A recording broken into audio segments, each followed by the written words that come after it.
Okay, so this is our first Houdini quick start session.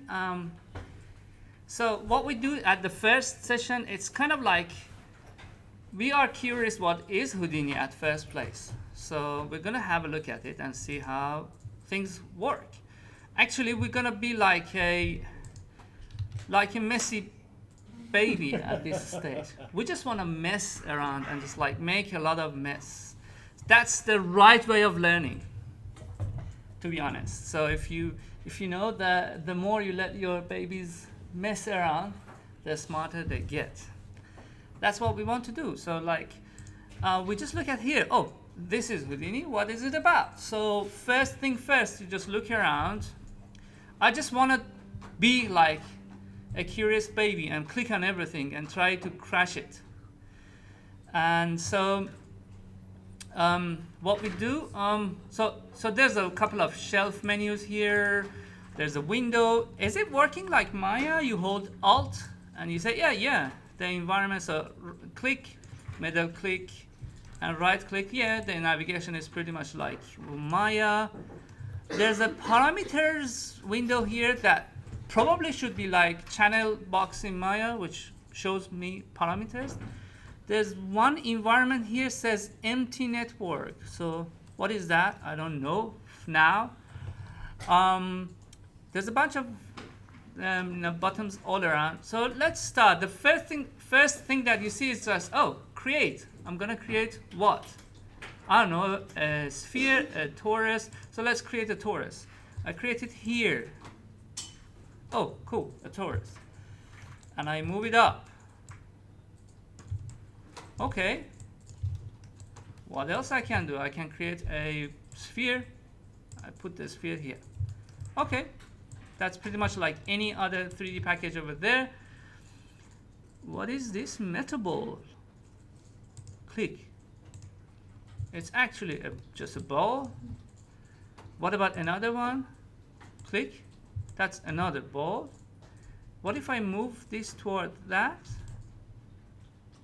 Whoosh. Whoa. Yeah. That's interesting. So metaballs are actually geometries that blend into each other. So like I can create like very funny creatures and shapes out of it. Can I scale it up? Yeah, wow, it's cool. I like that. So, I created an organic shape right out of that. So that was metaball. But you see that, oh, there's stuff happening here in this like network or in this node editor window. And we are inside metaballs. So I click on objects and I come back. Oh, okay, I've got 3 objects now. I've got my torus, I've got my sphere, and I've got my metaballs merged to each other. That's nice. So I just want to delete these metaballs. Or just let's keep them. So what is that? Those flags. So this flag, when I hover on top of that, it says selectable. So if I click on it, so let's say metaball should be not selectable anymore. Well, yeah, it's right. I can select the other 2. If I go back to my manipulators, I can select this. I can select this, but I cannot select metaball. So the green one was selectable, as we realize now.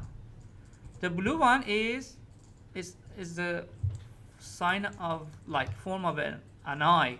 So it means like we can pretty much guess that it's visibility. So invisible, that one goes invisible. Yes. Can you go back to shaded mode?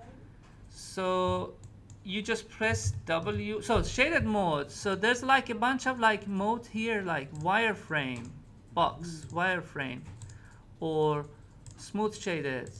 We are on a smooth shaded. What I like this one as well very much, smooth wire shaded, because it's both smooth and wire shaded at the same time.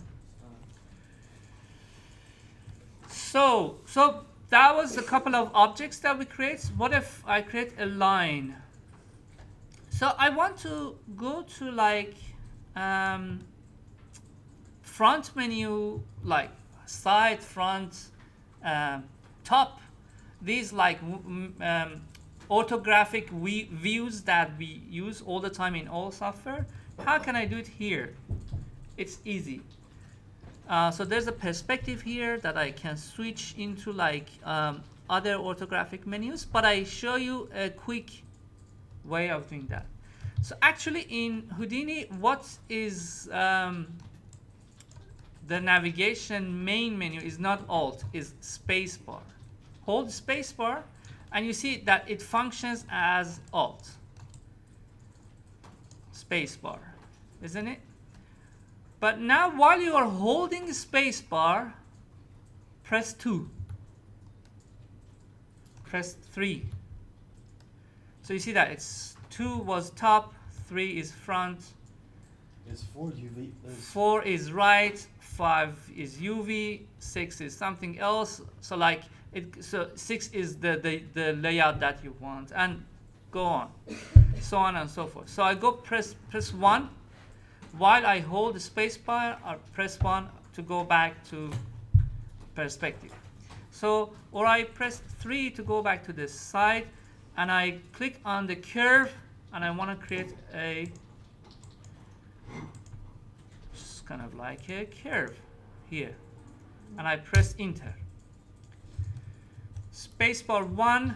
So okay, I created a couple of objects and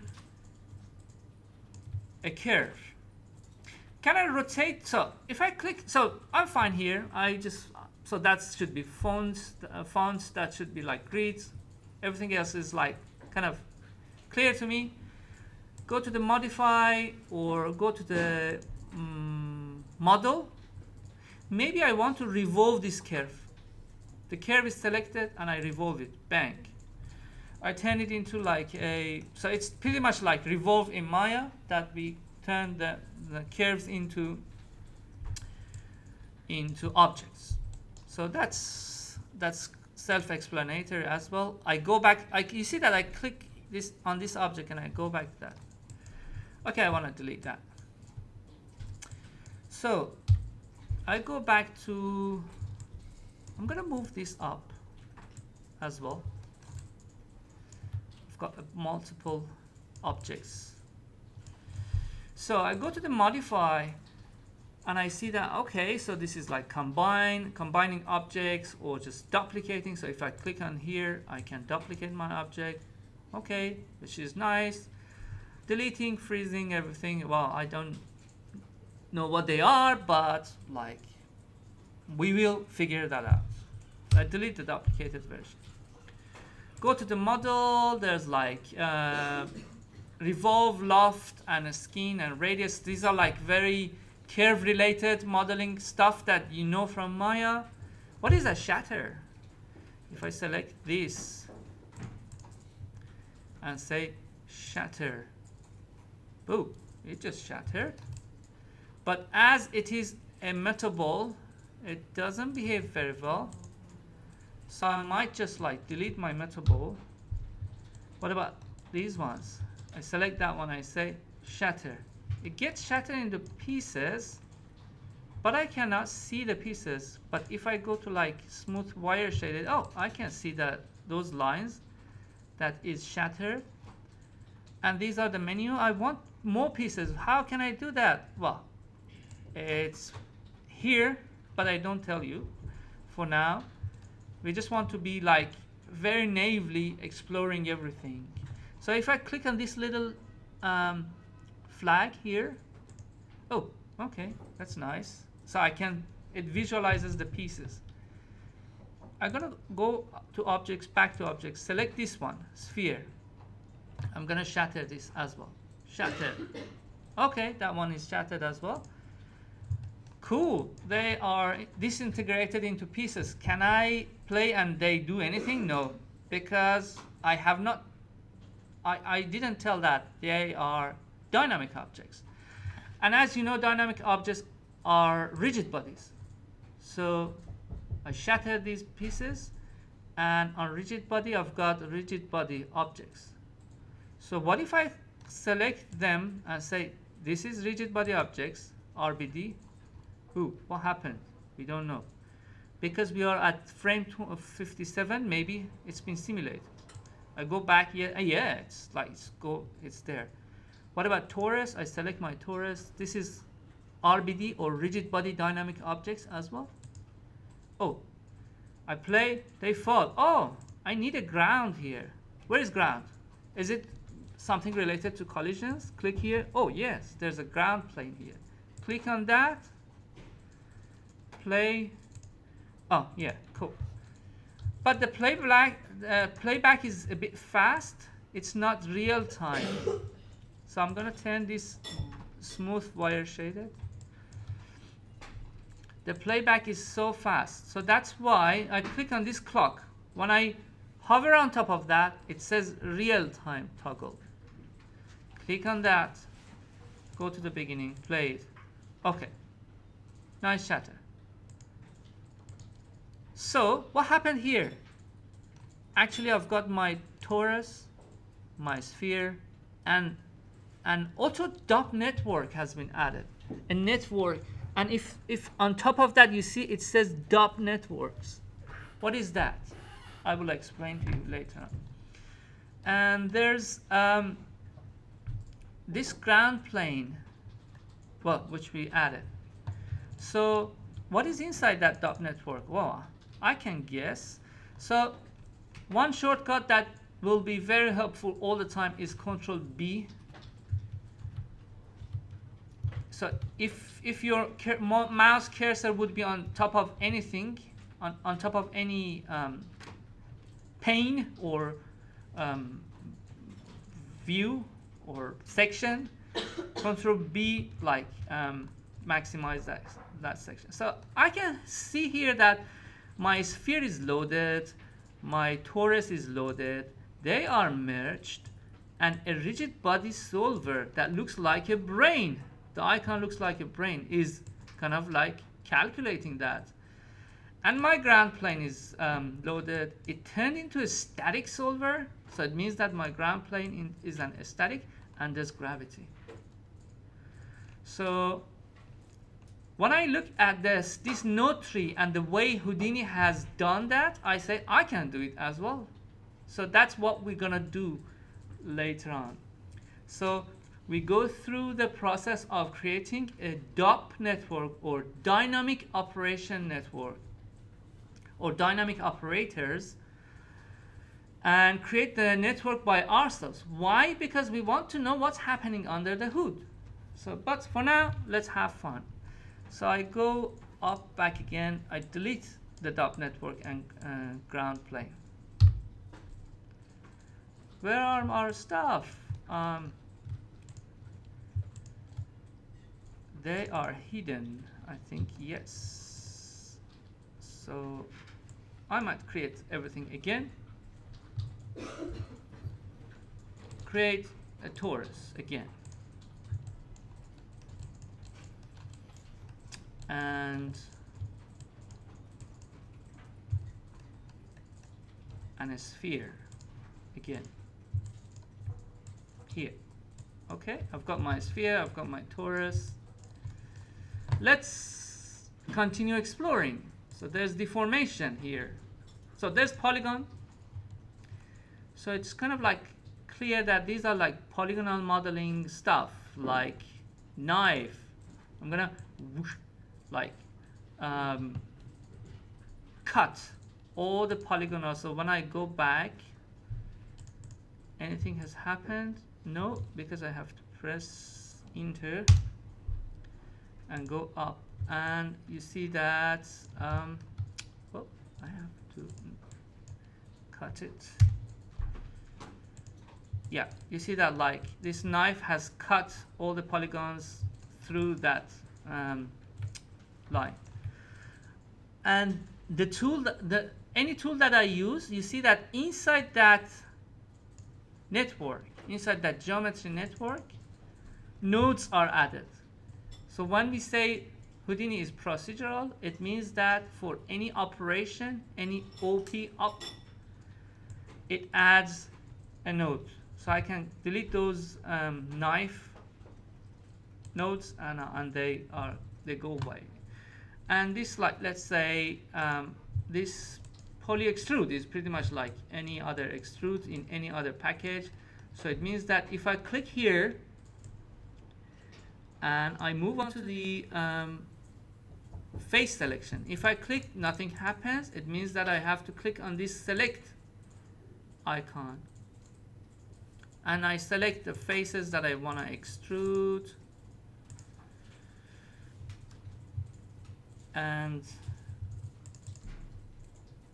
so you see, I hold A, and then I move. You see, like I can select like a nice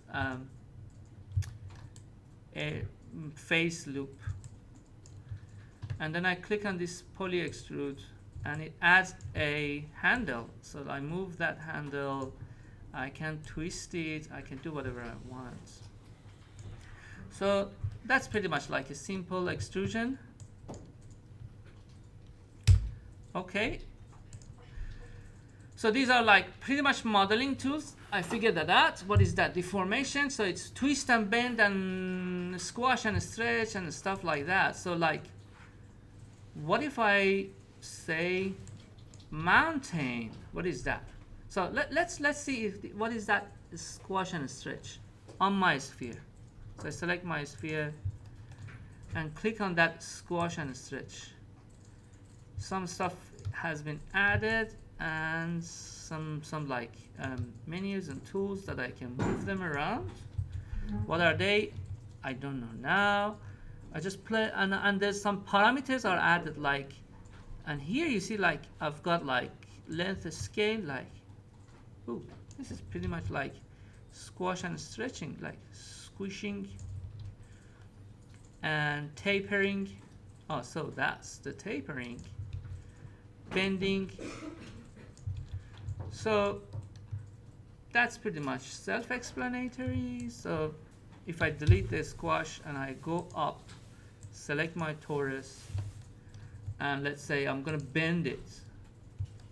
A bend is added. If I bend it, so it gets bended.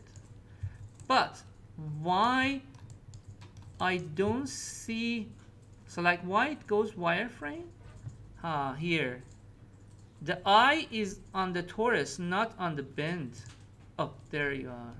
So here I realize that I can see something, but my setting would be on something else.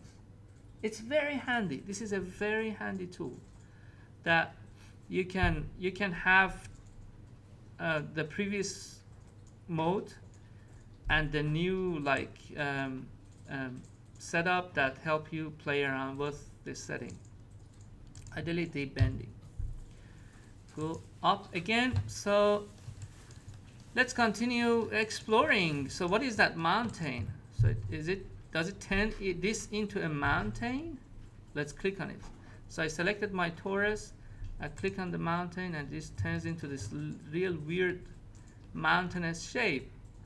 That looks cool. What are the menus like? Height. Okay. What is this time? Ooh. This you will later find out that this mountain is one of the many tools or nodes that is used quite often, because it quickly randomizes your geometry, creates a lot of dynamic things. And let's say you have created this mountain, and you go say, I'm gonna turn this into a cloud. So I go to the like, let's say cloud. Here there's a cloud effects. What is that? So it says a cloud rig. If I hover on top of that, it means that it creates a cloud and adds a light. That should look cool. What if I click on that? It says, okay, nothing happens, but underneath says select object for cloud rig, and then press enter. While it's guiding me, I select my object, press enter, and it turns into cloud with a nice lighting. Woohoo! No way. So if I look at my my node view, I can see that above there's the sunlight has been added. Can I turn off that sunlight? Yeah. Can I delete it? You see that? Oh yeah. So that was the sunlight, and that was, this is a skylight. So if I delete, you see that the skylight is gone. So these are the sunlight and the skylights, and that is a cloud from torus object. So the torus has turned into cloud. So what if I want to change the object again? So let's say I go here inside and say that it looked like much more mountainous. Go crazier. When I go back, I see, oh, my cloud is updated. So this is the beauty of proceduralism. When we say that, for those of you who just joined the class, please run Zoom and add this number. You see this number on this screen, like tag on top, 786 500 100. Okay, so I just said that Houdini is procedural. It means that everything is reversible. So right in the middle of the production, you change your mind. The director says, oh, I wanted them to be blue, or I want more cloud, or just like softer edges. So you always have a way back to where you started. So that's the procedural. Okay, I want my torus back. So I delete all the light and everything. So that was the cloud. That was cool, wasn't it? So I delete all of that. Oh, where's my torus? The visibility is off. I turn it on. Oh, I don't want that mountain. I go inside, delete the mountain. Oh, my torus is back. So where were we? We were doing some deformation. So texture means like texture, which is pretty obvious. UV mapping. Everybody hates UV mapping.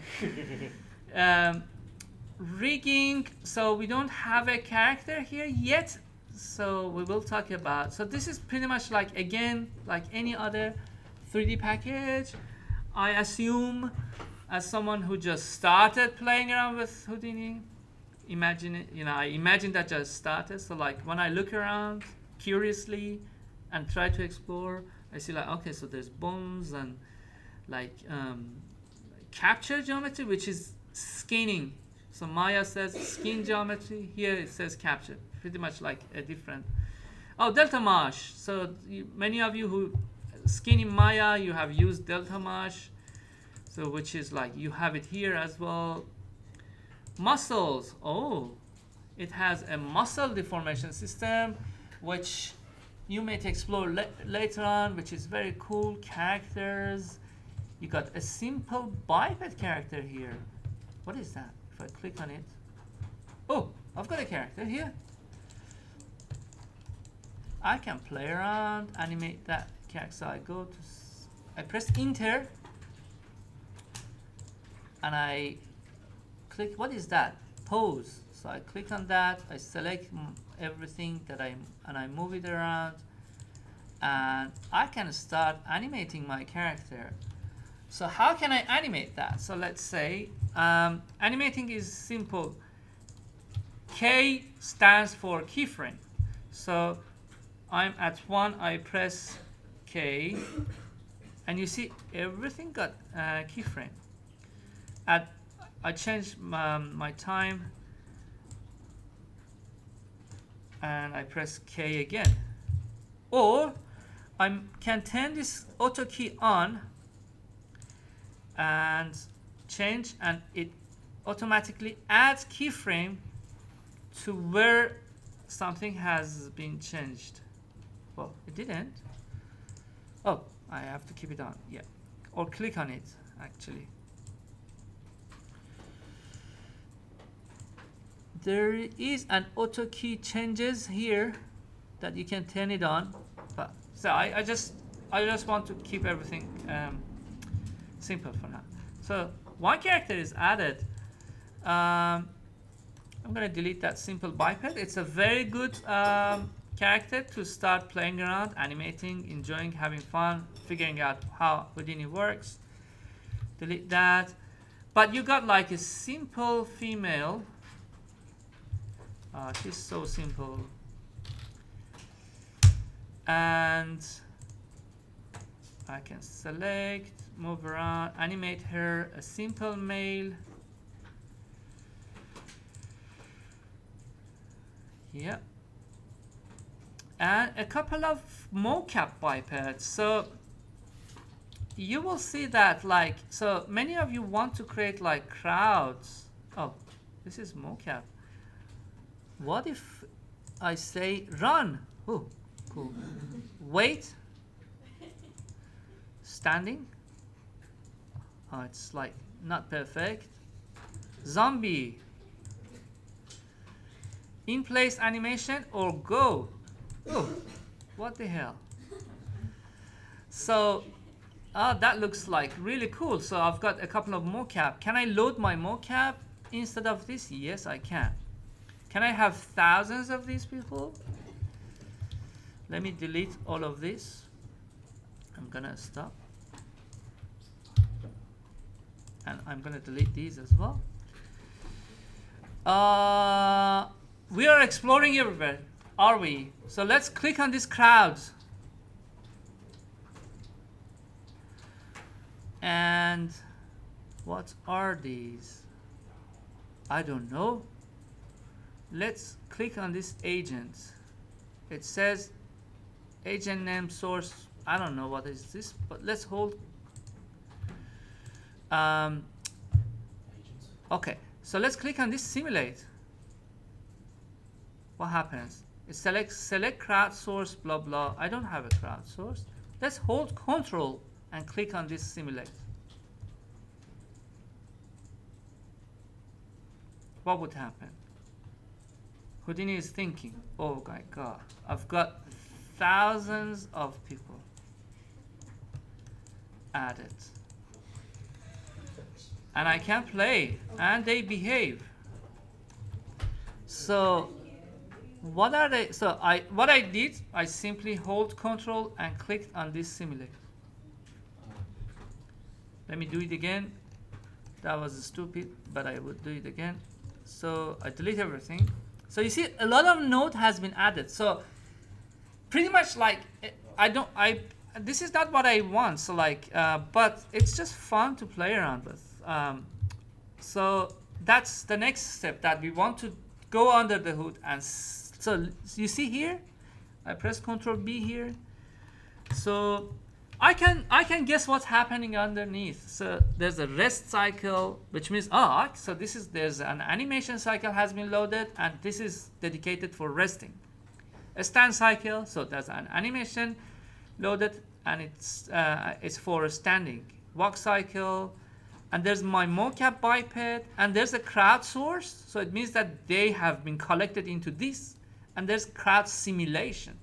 So then there's a simulation. So it's basically these crowds, they do not like they do not get into each other, and you see that there's kind of a interaction between them.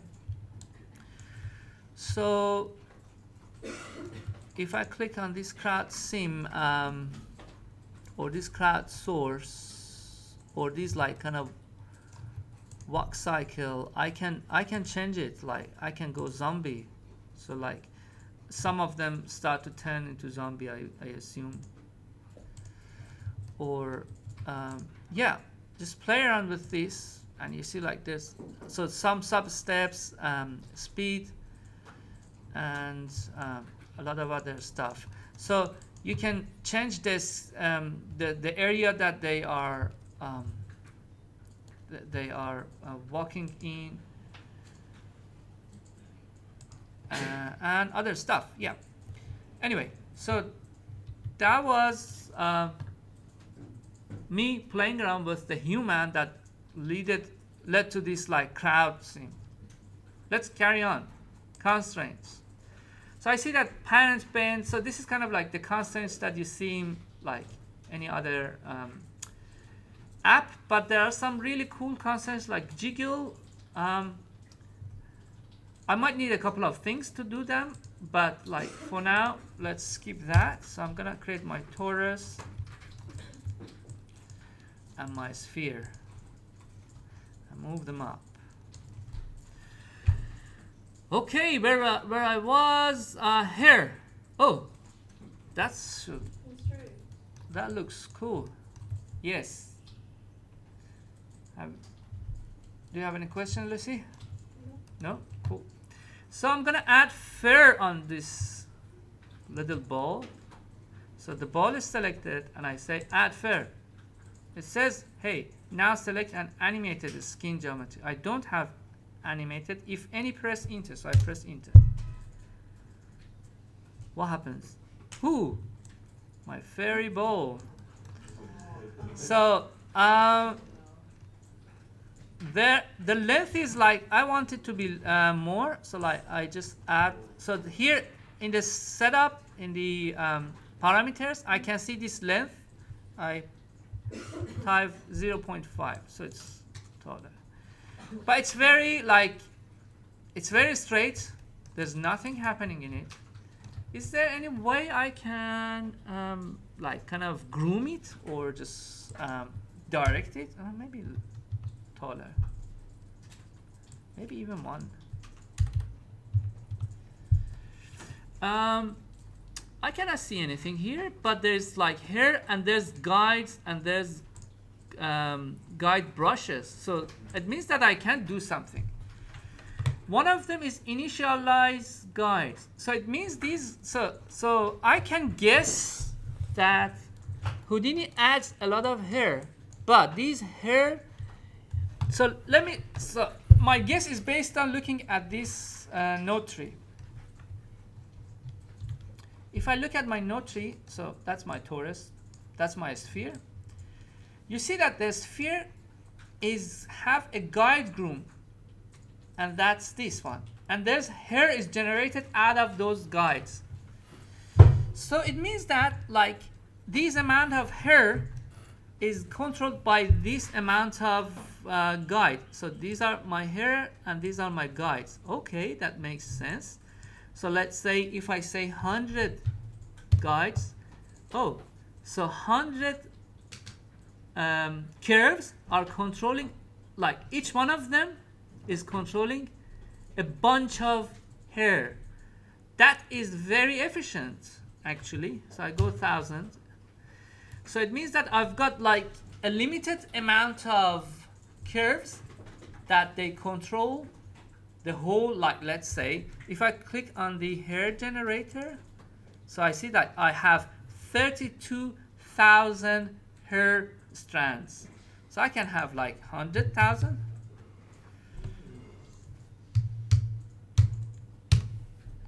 And you see it gets like really dense here. If I click back on my guides, I am controlling 100,000 curves with just 1,000 ones. So that is cool. So then I realized that, okay, so that creates a hair, and this is kind of like when I hover on top, it says guide process, and this one it says guide brushes. So it means that I can realize that whatever I do on the guides, it will be transferred to the hair. So let's say initialize guides. What would happen? Waiting. Oh, that is cool. I go back and I click here outside, maybe on the hair gen and outside, and I see, whoa, all my hair have been kind of like blasted towards something. What happened? Inside guide groom, oh, you see that guide initial has been added, and it says that, oh, there's a wind direction. I want the wind to be like, so it's kind of like an instant wind blown all the guides towards one direction and left it to be there. So I say that, oh, maybe like from top to down. So like the wind direction would be from top to down. So 0, -1, and 1. So this is X, Y, and Z. And there's other stuff. Lift, what is that lift? Let's play around. So when I go and you see that it lifts up from the surface.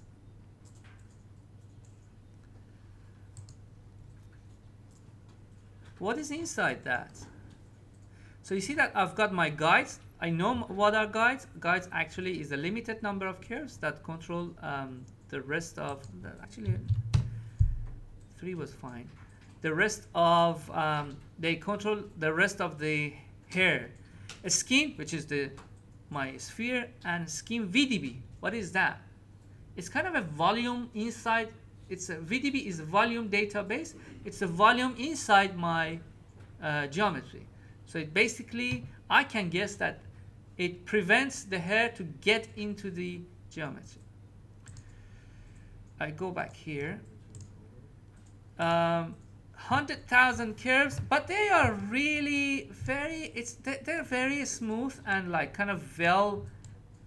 I want a bit of messy, clumped, frizzy hair. So how can I do that? So, oh, I see here that I've got clump guides. Click on that. Oh, they got clumped, but they are really big clumps. So I go and change the size. That's better. It's more like a feather. Maybe it's smaller. Maybe I don't know. Yeah, that starts to look more natural, like an animal kind of fur. But I think it's still I need like kind of fractal clumping here. So the iteration is 2. I go 3. Yeah, that's more natural. But still is very organized. I need freezing. Oh, freeze guides. Click on that. Yeah, it got freezy. But it's too much. Maybe I just go a little bit less. Yeah. You can see. Where is my clump? I want to set it up. Oh, I see that I'm inside something modify, and the hair clump is up there. And there's curling. I can do some curling actually. And what happens? Oh, that's cool. So my hair starts to curl. So if I click outside, click here, you see that I've got a clumped, frizzy, curly hair right in like with few clicks. That was fast. But my creature has just hair on just some part of the body. Can I cut part of this or like kind of groom it? I want a much more manual grooming. That's where guide brushes come. Oh, here I've got cut. Can I cut it? Click on the cut. Hold shift. Change the size. So in Houdini, in Maya, holding B is changing the size of the brush. In Houdini, it's shift. Shall we start cutting? Yes. It thinks first for a while, but then it becomes fast. Oh, I'm cutting all the hair off. Oh, that's a cool brush. So what about this screen brush? Click on that. Oh, I can grab pieces of the brush and they don't get into the body. That's skin VDB. I can move it around, but still they stay on the surface, which is very smart. So I can do whatever I want. I can lift part of it. So like this part to lift it. I can length adjust some parts. So like adjust the length based on what I say here. Like they become like longer or shorter. Can I animate the hair that I have? I think I can. I go back and I go to the hair and I see that I've got simulate guides. Again, I can realize that these like limited number of guides, which is like 1,000 curves, they will be simulated and their movement will be transferred to the rest of the curves. So click on the simulate. What happens?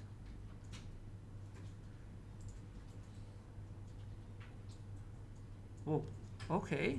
That's a lot of... Okay, what happens? So if I play, it will be very slow. But what I can do, I can turn off the hair. So you see that a hair seam is added, and then they turned into blue. So you see, oh, they got kind of like simulated. If I go to the, you see, and if there would be an animation on the sphere, so let's say my sphere moves from here. I press, you remember that? I press K. I move my, or let me rotate my sphere. I'm gonna rotate it, so I click on this. I rotate it.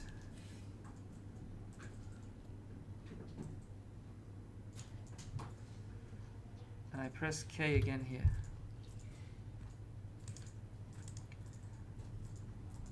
So you see that like the curves are, well, that's a very slow movement. I'm gonna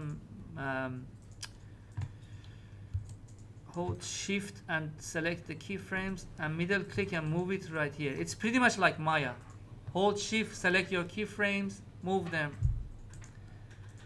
Go back to the beginning. So like, oh, that's a fast movement. Now you see that, oh, the curves start to interact. So I can assume that, so let's say here that the curves are like kind of this. The hair, the generated hair would follow that. Let's click here. It calculates. You see that it's cooking, it says. You see that the generated hair follows them. So that's the logic in the hair. Oh, that was good. Okay, I'm gonna delete all of that.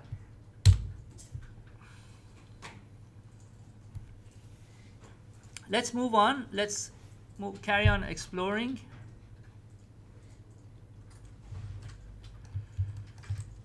Oh, delete. Come on.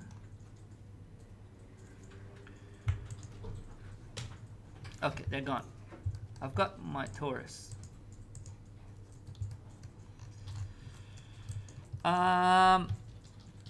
Terrain, what is that?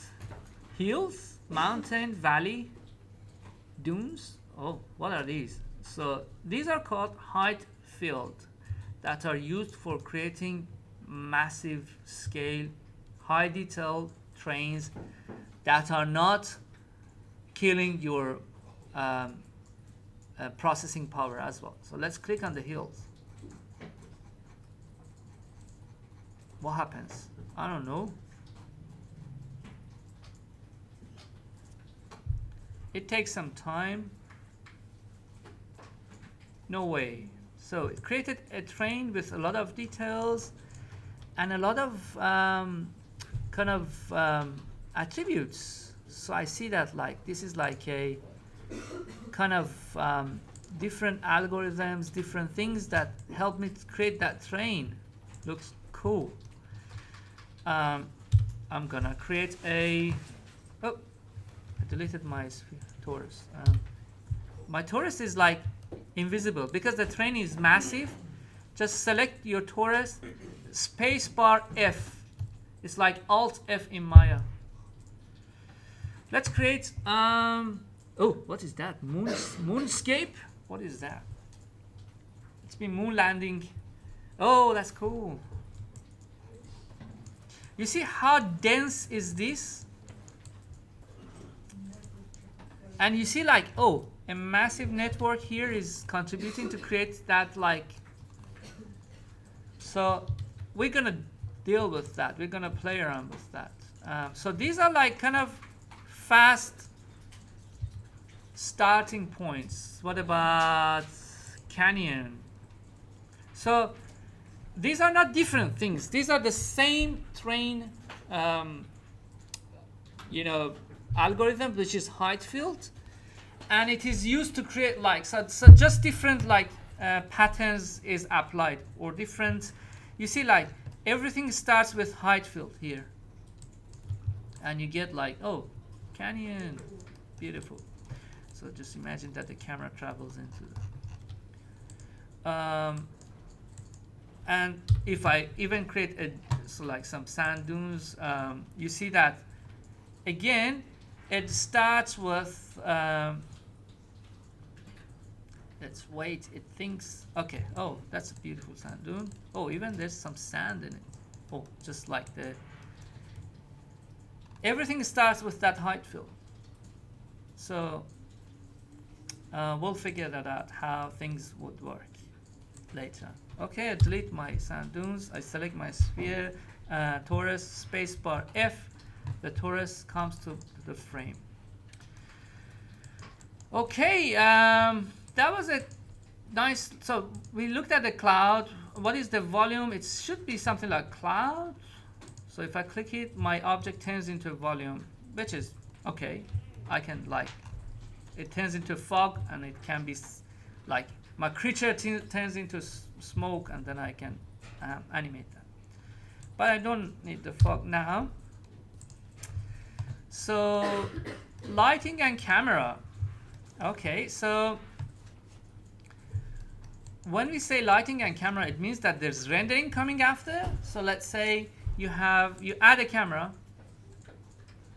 What if you control click on the camera? Control click on the camera. The view that you're looking at turns into a camera. What if you want to change the camera view? So the moment you move around, oh, the camera is gone. And you see that the camera is over there. And you have to click on the camera, no camera. You see that it says no camera. And go back to camera 1 that you created.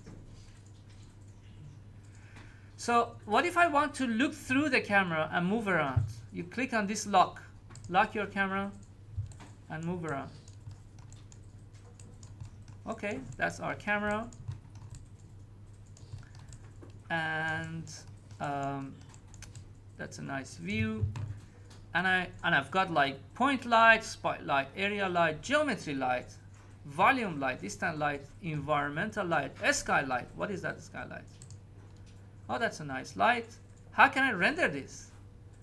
So I look around and I see, oh, there's a render view here. Go here, there's nothing, create, render. And I see that this out mantra turns into a mantra IPR. And this camera turns into, you can select the camera that you want. So, and it gets rendered. Is there a way to switch this to Redshift from Mantra? That's a very good question. How to switch to Redshift? We have to install Redshift, and we will install it soon. It's not installed. So RenderMan is there, but not Redshift. So we will install Redshift, and I will show you when we get there. So that was render view. I go back to scene view. Okay, so I added a camera and a couple of lights. So let's carry on. I've got, we know there's collisions. So like kind of, we use the ground plane, but we carry on and use the rest. What is this particles? So I've got this like fireworks. Click here. What happens? Play. Oh, fireworks. Bang, boom. Oh, they are cool. But I want to control them. I don't need fireworks all the time. Actually, this is basically just a simple example of how Houdini particles are generated. So actually, I want to turn the background to black. So how can I do that? You can click on this I or press D. Go to the view. Actually, it was background, and the background I'm gonna make it dark. Why it didn't turn dark? Light. I forgot that.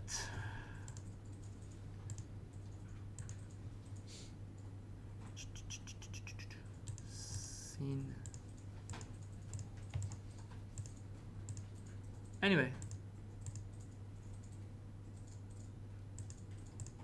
it should be here.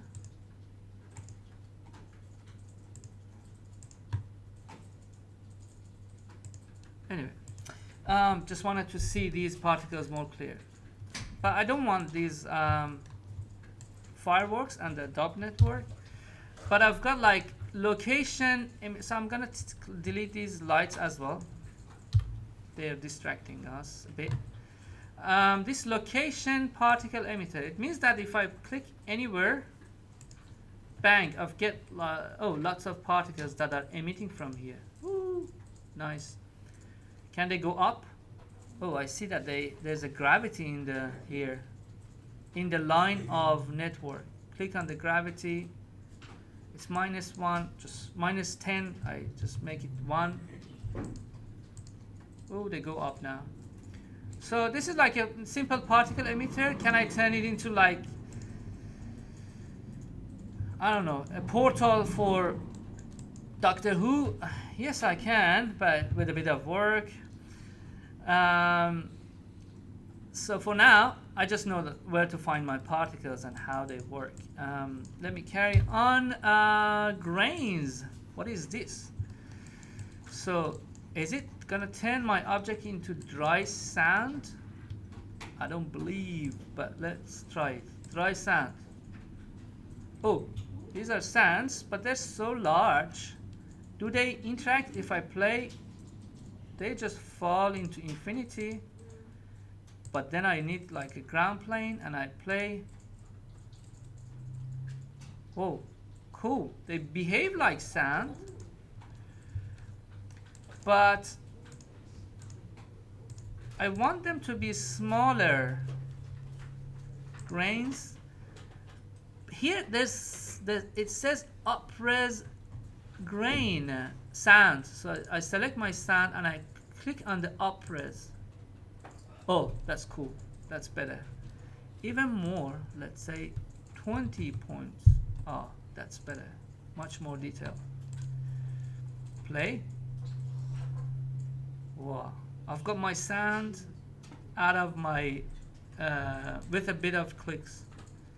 And it works nice. Cool. I'm gonna get rid of all of that again. Oh, where's my torus? The eye is off. Click on it. My torus is back. I love you. So, Velium. If you would have been following Houdini news, there has been a lot of like talks about this. What is this Velium? Like people were talking about it. This is gonna be a crazy simulator, and you will be working with this a lot. So you see that here it says again grain and cloth and balloon and soft body and hair and Velium cloth. So what are these? So let's move on and do something inside. So this is the first time we get into our network and we want to do something. I get into my network and I'm gonna delete all of that because they have been created before the sound. So I'm getting into my network here. You see that? And I press tab. This is the first time I'm creating something. I press tab. So again, just double click on your torus object, get into the network. So this is called sub level or surface operator level nodes. So it means that we are gonna change something in the surface. Press tab here, tab on your keyboard. On your keyboard, press tab and type copy. And you might just select copy and transform. So it means, well, it's pretty much self-explanatory. I add it and nothing happens. It gives an error. So it means that I have to select and connect this to this. So it means that I start with my torus and I am doing some operation on my torus. Turn the eye on the operation, which is copy. Nothing happens. I want, so actually a new copy has been added because it says 2, but where is my copy? So you can say that, so here you see that the translation moves. It's like, okay, you can say that go 1 unit up, copy and go 1 unit up. I'm gonna do some rotation as well. Go 1 unit up and rotate. So what if it would be 3? Oh, that's nice. 4. Okay, that 1 unit should be more because. So you can how this like numbers show up. I middle click on it, and this is a very nice way of adjusting it. Rotation.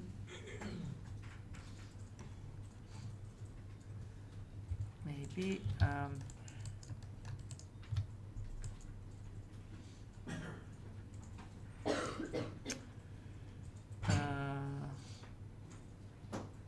yep. What if I rotate in this? Yes. And you get to the copy and thing again. How I added more copies, but just here total numbers. I got 4. You can get like. There's a tab and copy. Yes, tab and copy and transform. Is it copy to plain? No, copy and transform. That's the one that I use. Oh. Okay, I say 10. So I've got 10 donuts. Okay. I go out. So I've got 10 donuts together. I might rotate them so they line up.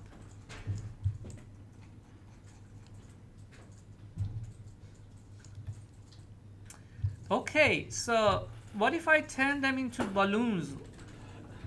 I want them all to be balloons. Volume balloon. Click on that. Wait. Are they turned into balloon? Play. Oh, what should I add now? Yeah, thank you. I add a ground plane. This is what I do usually. I turn off my ground plane because I don't want the ground plane to distract me. So like I turn off the visibility of the ground plane. So let's play that. Look at these balloons. Oh God. This is a very complicated simulation and it works very smoothly. So the beauty of volume is that there you can stack huge amount of stuff and they all work together. Volume, and you see like volume cloth. So let's create a grid. Do you remember create grid? Here I want to make it large, like 10 times large, no, 3 times, and I want it to be more detailed. Actually I want my torus to be like more detailed as well. So look at your torus.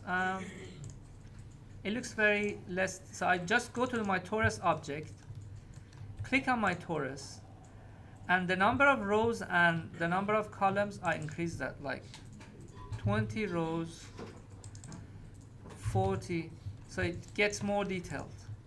And you suddenly see that all of the duplicated ones get more detailed. My grid as well, where are you? I get into that, and you see that, oh, okay, so I can set up the grid 100 here, 100 here. And I move my grid on top of that, on top of them.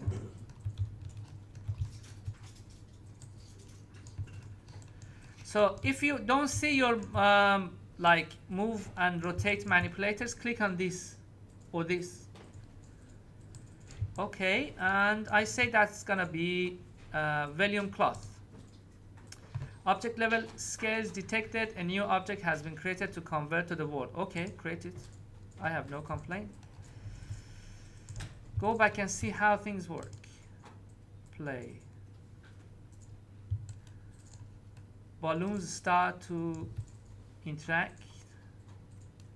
And that cloth, if I press W, you see it in wireframe better. W stands for what? That cloth is on top of all of them, and they are still interacting underneath. That's a massive amount of simulation happening in just one go, which is great. So carry on and try different things in here. Okay, so that was for today. So while we're waiting for Caroline, I might do some other stuff as well. I might just delete everything. Oh, let's have the balloons there. I just want to delete the grid objects.